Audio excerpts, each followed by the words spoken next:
Anik radius वाला question आपका most important short question है और ये बोर्ड में आता होता है। तो आयनिक रेडियस, एटॉमिक रेडियस, ये मोस्ट इंपॉर्टेंट आपके शॉर्ट क्वेश्चन होते हैं। इनके ट्रेंड्स भी शॉर्ट क्वेश्चन में आ सकते हैं।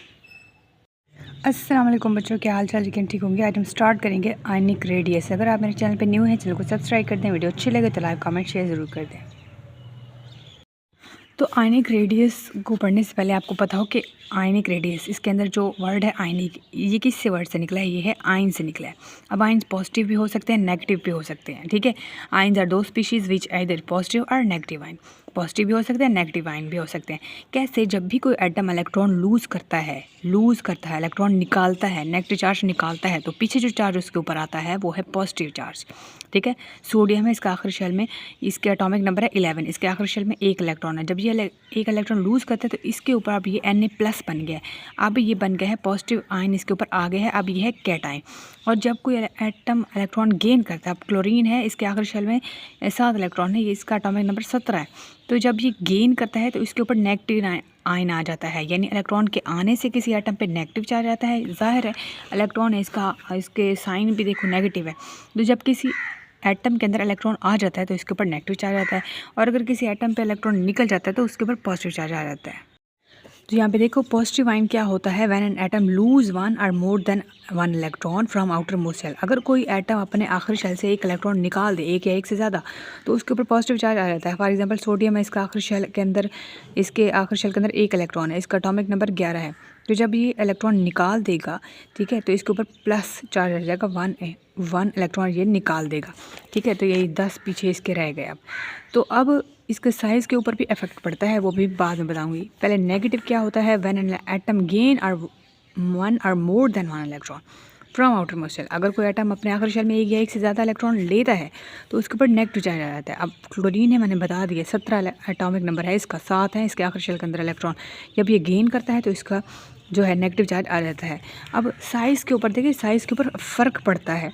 अब देखो, ये है सोडियम, इसके आखिरी शेल के अंदर एक इलेक्ट्रॉन है, इसका एटॉमिक नंबर है 11, ठीक है। तो इसका एटॉमिक साइज़ है 186।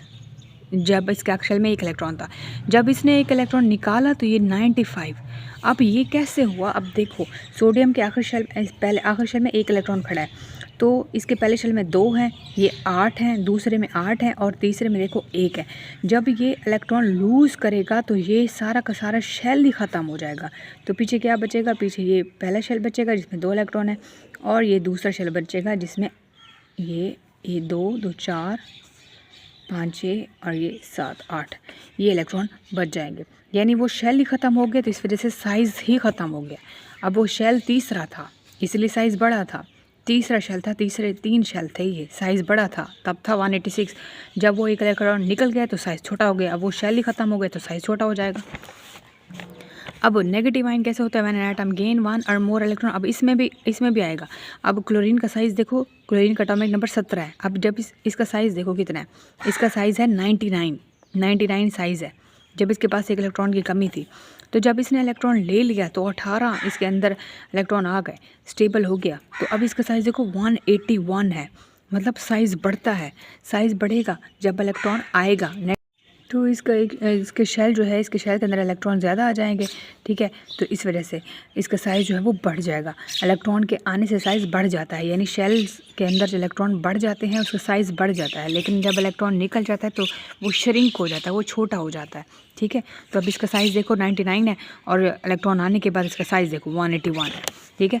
तो रेडियस अफेक्ट करता है, रेडियस बहुत ज़्यादा अफेक्ट करता है। जब कोई एटम इलेक्ट्रॉन जो है वो लूज़ करता है या कोई एटम इलेक्ट्रॉन गेन करता है। अब वजह क्या है? अब ये इसका साइज़ जो है छोटा क्यों हो गया इलेक्ट्रॉन के निकल जाने से? ये शेल तो टूट गया, ठीक है, न्यूक्लियर चार्ज ज़्यादा बढ़ गया है।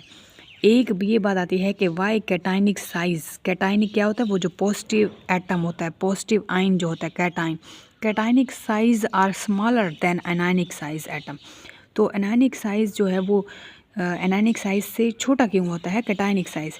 इस वजह से छोटा होता है क्योंकि एटम के अंदर न्यूक्लियर चार्ज बढ़ के रखता है। अब फॉर एग्जांपल ये देखो ना, एक इलेक्ट्रॉन इसका निकल गया, शेल ख़त्म हो गया, तो पीछे इलेक्ट्रॉन ने दूसरे शेल तक होल्ड रखा हुआ है, स्ट्रॉन्गर उसको खींच के रखा हुआ है। न्यूक्लियर चार्ज बढ़ेगा, न्यूक्लियस ने उनके ऊपर उसका जो न्यूक्लियर चार्ज है वो ज़्यादा, उसने अपनी तेज़ ज़्यादा फोर्स, स्ट्रॉन्ग फोर्स से उसको खींच रखा है।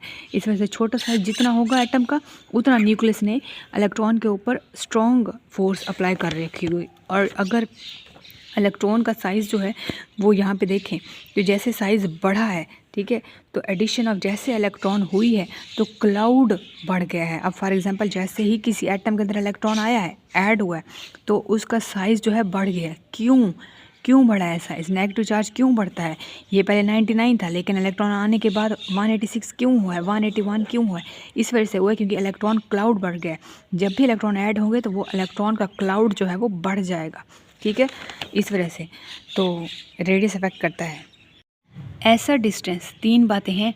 ऐसा डिस्टेंस जो न्यूक्लियस ऑफ आयन के, न्यूक्लियस ऑफ आयन टू, ऐसा डिस्टेंस जो न्यूक्लियस ऑफ आयन टू उसके आउटर मोस्ट शेल तक हो, उसको हम कहते हैं ionic radius. Nucleus of ion से उसके आखिरी शेल तक, आखिरी आउटर मोस्ट इलेक्ट्रॉनिक शेल तक जो डिस्टेंस हो, उस चीज़ को हम आयनिक रेडियस कहते हैं। इसको पिकोमीटर में मेजर करते हैं। आपको पता है एटॉमिक रेडियस को पिकोमीटर में मेजर करते थे, तो सेम आयनिक रेडियस को भी पिकोमीटर में मेजर करेंगे। तो ये ऐसा डिस्टेंस है जो न्यूक्लियस ऑफ आयन से उसके आउटर मोस्ट शेल इलेक्ट्रॉन तक हो, उस चीज़ को आयनिक रेडियस कहते हैं। तो इसके भी ट्रेंड सेम है जैसे एटॉमिक रेडियस के हमने पढ़े थे, कि पीछे हमने पढ़ा था कि एटॉमिक रेडियस इंक्रीज़ होता है ग्रुप में, ठीक है, डिक्रीज़ होता है पीरियड्स में। तो यहाँ पे इंक्रीज़ नंबर ऑफ़ शेल्स बढ़ते हैं, ग्रुप में अट्रैक्शन बढ़ती है। तो सेम पीरियड्स में भी यही है और ग्रुप में भी सेम है। जिस तरह एटॉमिक रेडियस का सेम इसी तरह है। पीरियड्स में डिक्रीज़ होता है क्योंकि प्रोटॉन नंबर इंक्रीज़ होता है, शेल सेम होते हैं, इस वजह से पीरियड्स में जो है वो एटॉमिक रेडियस डिक्रीज़ होता है। लेकिन ग्रुप्स में इंक्रीज़ होता है क्योंकि नंबर ऑफ़ शेल्स बढ़ते हैं, अट्रैक्शन जो है वो कम होती है, ठीक है। तो यहाँ तक सेम है। यहाँ तक कोई मसला हो ज़रूर पूछेगा। वीडियो अच्छे लगे तो लाइक कमेंट शेयर ज़रूर कर दें। कोई फीडबैक देना चाहें तो दे सकते हैं। मिलते हैं नेक्स्ट लेक्चर में। अपना ख्याल रखिएगा। Thank you so much. अल्लाह हाफिज़।